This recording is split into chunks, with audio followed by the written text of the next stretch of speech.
The house was unusually still that afternoon.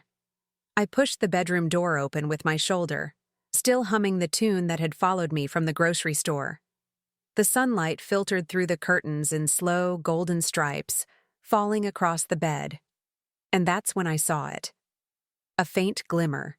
Something small, almost shy, nestled between the sheets. A bracelet. Gold. Elegant. Definitely not mine. I picked it up carefully, turning it in my hand. It was beautiful, thin, delicate, the kind of piece that whispered wealth and intention. But what caught me wasn't its beauty. It was the scent. A trace of perfume clung to it, soft and floral, like jasmine. My stomach tightened. Daniel's sister wore citrus perfume. Sharp, tangy. Nothing like this. This one smelled romantic, private, like something meant to be remembered. "Daniel?" I called out, my voice echoing through the quiet house. "Did you buy this for me?" He answered from the kitchen, distracted, the clinking of dishes filling the silence between us. "What?" I walked toward him, the bracelet dangling from my fingers. This bracelet. It was in our bed. He froze, just for a second, before smiling too easily. "Oh, that? My sister's. She must have left it when she visited last weekend." I stood there watching him, the way his hand hesitated for half a heartbeat before reaching for a towel. The way his eyes flicked toward me, then quickly back to the sink. He kept smiling, trying to make it all sound casual. "You know how she is," he said, laughing lightly. "Always leaving her things everywhere." I forced a smile back, but something in me went quiet, that kind of silence that hums right behind your ribs. I nodded, pretending to believe him, but my mind was already taking notes. His sister hadn't even gone upstairs that weekend. She'd stayed in the living room, chatting over coffee, never once crossing that line into our bedroom. And yet, there I was, holding a bracelet that didn't belong to me, or to anyone who should have been in our bed. I placed it on the dresser like it might burn me if I kept holding it. He went back to whatever he was doing, humming now, like nothing happened, but I couldn't stop glancing at the bracelet. Its small golden loop caught the light in a way that almost mocked me. It smelled like another life. Another woman. I tried to shake it off, to believe his story, but every time I breathed in, that jasmine scent filled the room again. And deep down, I already knew. Something had shifted. That night, I couldn't bring myself to put the bracelet away. It sat there on my nightstand, reflecting every flicker of the bedside lamp like it was alive. Daniel talked about work, the neighbors, a game he'd watched. His words floated around me, meaningless noise. I nodded at the right moments, but inside, I was replaying that brief pause in his voice, that smile that came a second too late. When he finally turned off the light and drifted into sleep, I lay awake, staring at the ceiling. The smell of jasmine still lingered, faint but stubborn, like a ghost refusing to leave. I thought about asking again in the morning, but what would be the point? He'd already built his lie. Neat, convenient, with his sister's name stamped on top of it. And I'd smiled, letting him think I'd swallowed it whole. My fingers brushed against the bracelet once more before I turned away. It was cold now, colder than before, like it carried the chill of truth beneath its shine. Something told me this wasn't over, that it was only the beginning. And as I finally closed my eyes, I didn't feel hurt yet, just alert, like someone who's seen a shadow move and is waiting for it to return. Sleep never came easily that night. I lay there listening to the rhythm of Daniel's breathing, steady, careless, almost insulting in its peace. My eyes kept drifting toward the nightstand, where the bracelet caught the faint glow of the lamp like it was watching me back. Every detail replayed in my mind. The pause, the tone, the smell. That damn jasmine wouldn't let me rest. It was like the scent itself was whispering the truth I didn't want to hear. I turned over, trying to reason with myself. Maybe he was right. Maybe his sister really had wandered upstairs, though that made no sense. My heart and my mind were at war. One begging me to sleep, the other refusing to shut up. I knew that feeling too well. It's the one that comes before every discovery you wish you'd never make. My hand reached for my phone before I could stop myself. I scrolled to Sophie's number, Daniel's sister, and hesitated. The clock read 12:43 a.m. It felt wrong to call, invasive even, but the truth doesn't wait for polite hours. My thumb hovered, my breath shallow. Then I pressed call. The ringtone felt endless, each second louder than the last, until her sleepy voice broke through. "Clara?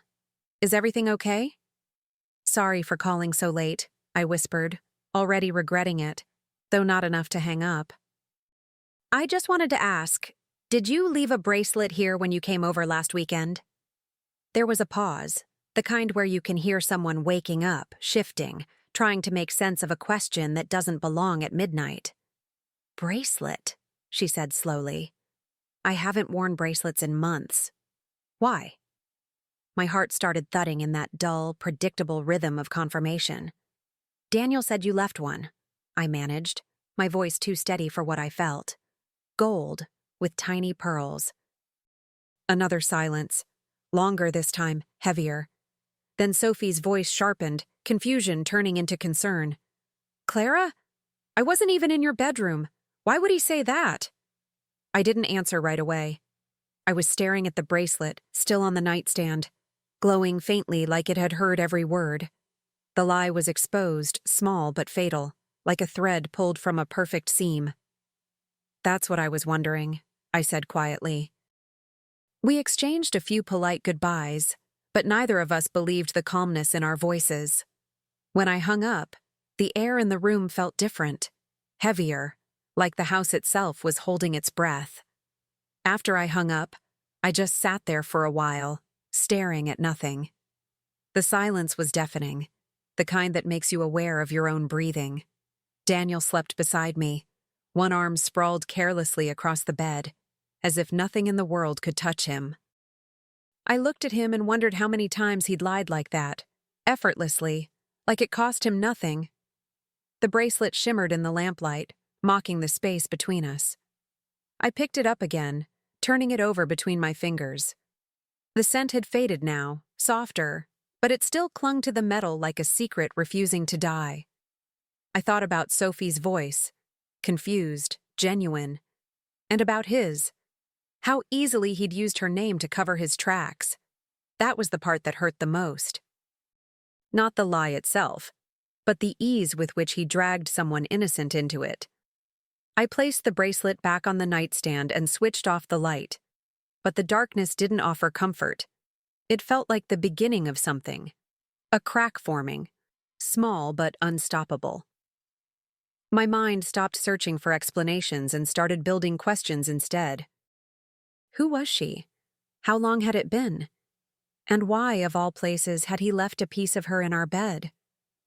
For the next few days, I played my part flawlessly. I laughed at Daniel's stories, cooked his favorite meals, even kissed him goodnight as if nothing had changed. It was easier than I expected, pretending. It gave me time to watch him, to notice things I'd ignored before. The new shirt that smelled faintly of perfume. The way he glanced at his phone and smiled when he thought I wasn't looking.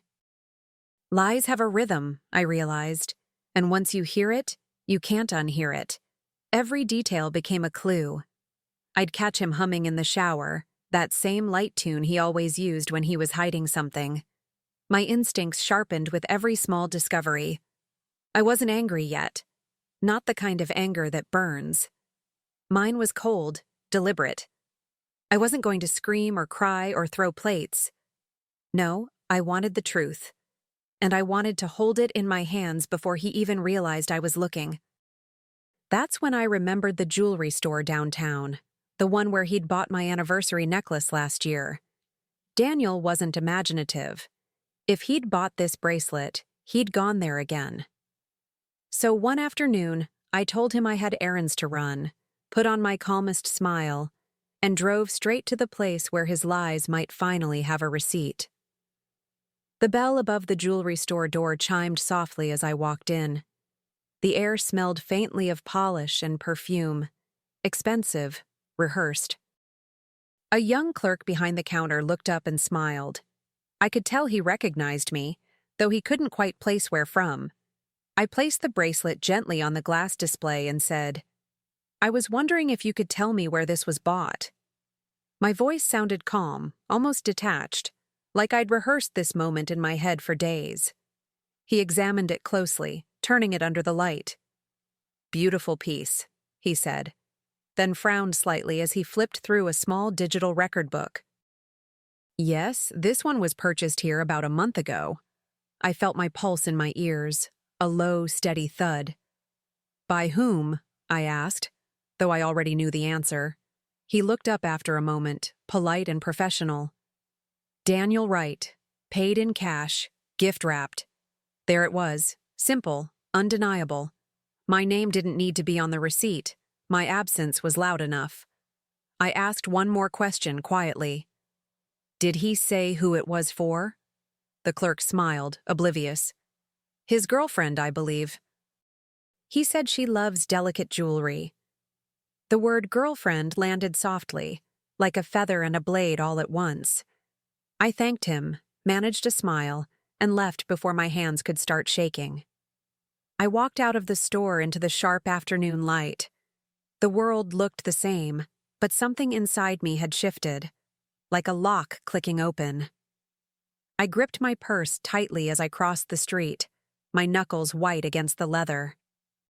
The words "his girlfriend" kept echoing in my head, steady and cruel. I didn't cry. I didn't even feel shock. It was more like standing in cold water, still, numb, waiting for the chill to reach my bones. I drove home in silence, letting the city blur around me. Every red light felt like a moment to breathe, to not fall apart. I replayed everything. The hesitation in his voice, the fake laugh, the lie about his sister. It all connected now, neat and perfect, like puzzle pieces I'd been too trusting to see before. I realized something then. Betrayal doesn't always roar. Sometimes it whispers, smiles, and hands you dinner like nothing's wrong. When I parked in front of the house, I sat there for a long time, staring at the front door. The home we'd built, the bed we'd shared, the life I'd believed in, all of it now felt like a set, a stage for someone else's love story, but I wasn't going to confront him yet. No, not until I had everything. Truth, proof, and control. Because if there was one thing I'd learned from Daniel, it was how to act. And this time, I'd give the performance of my life. I spent the whole afternoon in the kitchen, pretending it was just another evening. The scent of searing steak filled the air, mixing with garlic and rosemary. I opened a bottle of wine, his favorite, and set the table with candles, soft music, everything that screamed romance. It wasn't forgiveness I was serving, it was control. He walked in, smiling, loosening his tie like a man who thought the world still belonged to him. "Wow," he said, glancing around. "What's the occasion?" I smiled, my tone light, almost teasing. "I just felt like celebrating us." He kissed my cheek, clueless. As he sat down, I placed the bracelet beside his plate, shining under the candlelight. For a moment, he didn't notice it. Then his eyes landed on it, and I saw it.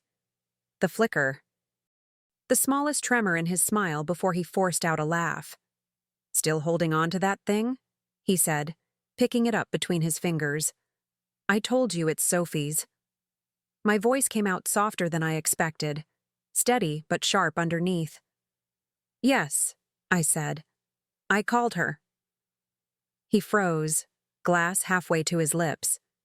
The silence between us was almost elegant, thick, heavy, and precise. Like the pause before a blade falls. He blinked at me, trying to recover, but his face betrayed him. A flash of panic before the charm returned. "She must have forgotten," he said too quickly. "Maybe—" I cut him off, calm but deliberate. "I also went to the jewelry store downtown," I said. "The one where you bought it. The salesman remembered you." His throat tightened. I could see the pulse in his neck jump. "He said you told him it was for your girlfriend." The word hung between us like smoke, slow, visible, poisonous. Daniel didn't speak right away. He just stared at me, wineglass still in his hand, his lips parting as if words might save him. "Clara, listen," he finally stammered. "It's not what you think." I tilted my head slightly. "It never is it?" My voice didn't rise. It didn't need to. The truth was loud enough. He set the glass down too hard, the stem cracking under his grip. His face was pale now, his eyes darting, not searching for forgiveness, but for a lie that might still work. I reached into my purse and pulled out an envelope, sliding it across the table. Receipts, messages, screenshots, all neatly arranged. Proof doesn't need emotion, just silence. "You can give this back to her," I said. "I'm sure she'll appreciate your taste." For a long moment, he didn't move. His fingers hovered over the envelope like it might burn him. The only sound in the room was the faint crackle of the candles. I watched him open it, his eyes scanning each page, the receipts from the hotel, the text messages I'd printed, the same bracelet that had started it all. His face went slack, then desperate. "Clara, please," he whispered. "I can explain." I stood slowly, steadying myself on the back of the chair. "You've done enough explaining," I said. "You lied. You used your sister's name. You brought another woman's perfume into my bed." He looked small then, smaller than I'd ever seen him, clutching his own betrayal in shaking hands. For a second, I almost felt sorry for him. Almost. Then, I remembered the way he'd smiled that first day, pretending nothing was wrong. I turned toward the stairs, my heels clicking softly against the floor. "You can finish dinner," I said without looking back. "It's your favorite." And I walked away, past the candlelight, past the smell of steak now gone bitter in the air. I didn't slam the door or raise my voice. I just let silence have the last word. Because sometimes silence is louder than forgiveness could ever be. The next morning, the house felt different. Still the same walls, same furniture, but the air had changed, heavier, sharper, like it knew. I sat at the kitchen table with a cup of coffee, untouched, listening to the faint creak of the stairs as Daniel came down.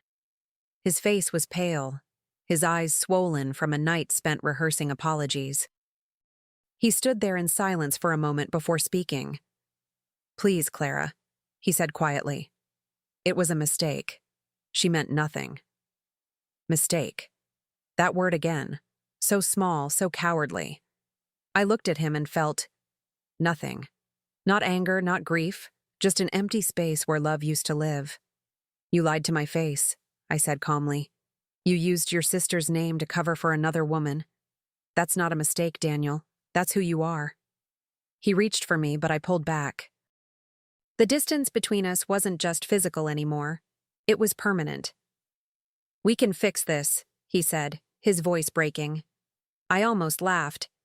"You fix cars, Daniel, not people." I stood up, pushing my chair back slowly.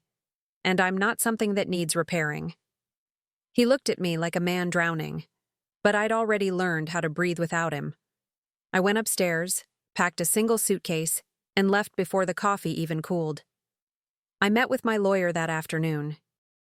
She didn't ask for explanations. Maybe she saw it all in my face. I laid everything out on her desk, the receipts, the messages, the timeline. Proof of everything I'd refused to believe. Her eyes softened when she looked at me. "You've already done the hardest part," she said. "You stopped pretending." Within a week, the divorce papers were drafted, clean and professional. No drama, no begging, just an ending wrapped in precision. Daniel tried to talk to me, of course. Calls, texts, even showing up outside my lawyer's office one morning with that look, guilt dressed as love. I didn't respond. Silence became my armor. It unnerved him more than rage ever could. He wanted chaos. He wanted a scene. I gave him nothing, just calm efficiency and signatures in black ink. But revenge isn't always found in what you take. Sometimes it's in what you give back. So I gave something back. The hotel receipts, the messages, the bracelet. I mailed copies to the woman's husband. Her address was easy enough to find. I imagined his face when he opened that envelope. How familiar his shock would feel. 2 marriages ending with one truth. I didn't want destruction. I wanted balance. And for the first time in months, I felt it. It didn't take long for everything to unravel. A week later, I heard through a mutual friend that Daniel had moved out of the house we once shared, dragging his boxes into a small apartment across town. He looked thinner, older, like life had finally caught up to him. The other woman's husband filed for divorce, too. I didn't celebrate it. I just noted it. The world, for once, correcting itself without my interference. Some people call it karma. I call it closure. I spent those days in quiet routines. Morning walks, coffee in real cups instead of rushed takeout mugs, music filling the silence that used to feel unbearable. I wasn't healing yet. Not completely. But I was breathing differently. Freely. There was power in knowing I hadn't lost control of my story, that I'd ended it on my terms. Daniel had taken my trust, but I'd kept my dignity. That, I realized, was the difference between losing and leaving. One afternoon, I found the bracelet again, tucked in the drawer where I'd left it after that dinner. I held it for a moment, feeling nothing at all. No rage, no sorrow, just distance. It had started everything, but it didn't define me anymore. I dropped it into a small box of things meant for donation, closed the lid, and smiled. Sometimes you don't need to destroy the past. You just need to stop carrying it. Months later, I found myself walking past the jewelry store again. The same display glimmered in the window. Gold, silver, tiny sparks of beauty behind glass. For a moment, I almost kept walking, but something pulled me in.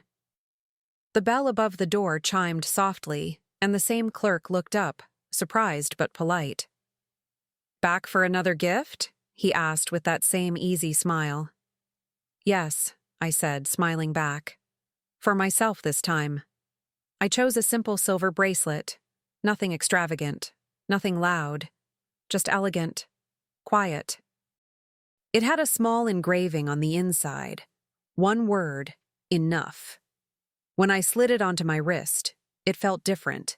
Not like decoration, but declaration. I wasn't marking pain anymore.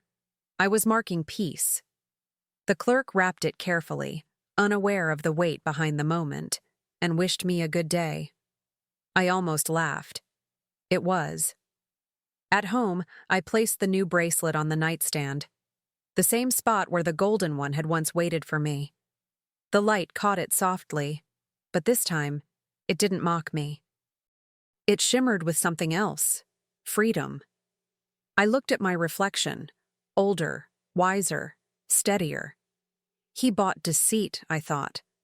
I bought closure. And as I turned off the light, I finally felt it.